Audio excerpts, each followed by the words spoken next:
Hey everybody, in this video tutorial I'm gonna show you how to hide columns in a Google Sheets spreadsheet. Alright, so it's really easy to hide columns in a Google Sheets, and you have two options to do it. The first is to just hide the columns, and all you have to do is first select the columns you want to hide. So if we have this project management sheet, let's say we do not want to see these columns, but we do not want to delete them, we just want to hide them. Then all we have to do is select the columns.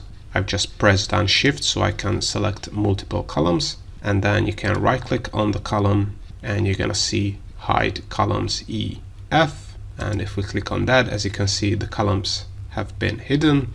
And if you want to unhide the columns, either select the columns next to the hidden columns and right click on them, and you're gonna have the unhide columns option here, or you can just click on that icon there, and as you can see, the columns have been unhidden.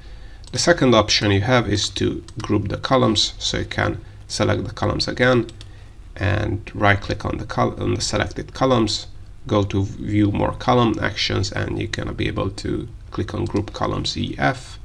And as you can see, we can make this group, which is easier to hide and unhide them.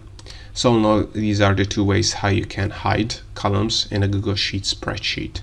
I hope you found this tutorial useful. If you want to get access to our complete Google Sheets function database, or our Google Sheets Shortcut Keys ebook for free, and other Google Sheets resources and Google Sheets templates, then make sure to check the links in the description below. Also, if you want to learn more about how to use Google Sheets, make sure to check out our YouTube channel and playlists, where you have a ton of tutorials, and more Google Sheets tutorials are coming up, so also make sure to subscribe.